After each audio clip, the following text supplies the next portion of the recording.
Hürmetli vatandaşım, nöbetçi leksiyimizi başlaymayız. Leksiye de sıracıyoruz. Ukrayna prezidenti tinchlik kelishimi tahdidga duch keldi dedi mavzulu haber. 2 ayning 14-günü BBC tor betida e'lon qilindi. Haber mundaq başlandı.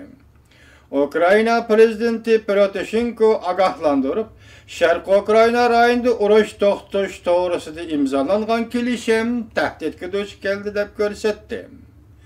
Aloqador urush to'xtatish kelishimi shu yer vaqt haftaning 6-kuni 2 ayning 14-kuni kechda kuchga ega bo'ladi. Germaniya qatorliq davlat o'tgan payshanba kuni, ya'ni 2 ayning 13-kuni Belorussiyaning Minsk shahrida Ukraynada urush to'xtatish kelishimini imzolab, bir kun o'tgandan keyin Sharq Ukraynaning Donetsk, Lugansk viloyatlarida yana etishish yuz berdi. Ukrayna prezidenti Poroshenko urush to'xtatish kelishimi imzolangandan keyin hujumni kuchaytirganlik to'g'risida Rossiyani aybladi.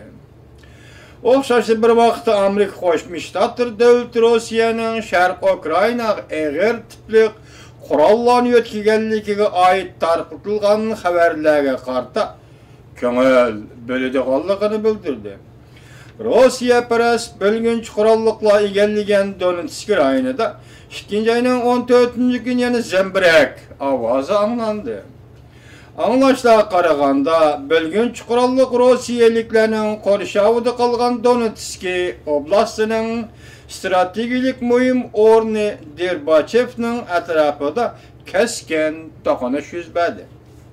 BBC'ning Ukraynaning Kiev shahrida turishliq muxbiri mundaq ko'rsatdi. Urush to'xtatish kelishimi kuchga ega bo'ladigan paytda kelishimni ijro qilishning qiyinchiligi to'g'risidagi andishalar kuchayishga boshladi. Yana bir xabarga asoslangan 2 ayning 13-kuni, haftaning 5-kuni yuz bergan to'qinishga bir necha nafar fuqaroning o'lganligi xabar qilindi. Navbatda qaysi tarafning avval o'q otganligini ayrig'ili bo'lmadi. Ukraina hukumat armiyasi yoki bo'lgancha Rossiyaliklar armiyasi fuqarolar rayonini nishon qilganligi to'g'risida bir-birini ayblashdi. Minskda urush to'xtatish kelishimi imzolagan 4 davlat boshliqlari yuqorqi voqealarni telefon orqali muhokama qiladigan bo'ldi. Birlashgan Davlatlar Tashkilotining bexatarlik komiteti 2 ayning 15-kuni jiddiy yig'in chaqirib, aloqador masalalarni muhokama qiladigan bo'ldi. Ukrayna Davlat Mudofaa Ministri mundaq ko'rsatdi. Rossiyalik bo'lgunchi qurolliqlar Derbachevdagi bir muhim portda kelishim kuchga ega bo'lishdan ilgari bayroq chiqarmoqchi bo'lyapti. Yevropa mutaxassisi Minsk kelishimidan Prezident Putinning harakatiga baho berdi mavzuli xabar 2 ayning 13-kuni Buyuk Ira tor betida e'lon qilindi. Buyuk Ira tor betining Brusseldan bergan xabar. Minsk 4 davlat suhbati bir necha soat jiddiy suhbatlash orqali oxiri 2 ayning 13-kuni imzolandi. Ba'zi Yevropa mutaxassislari muxbirning ziyoratini qabul qilganda mundaq ko'rsatdi.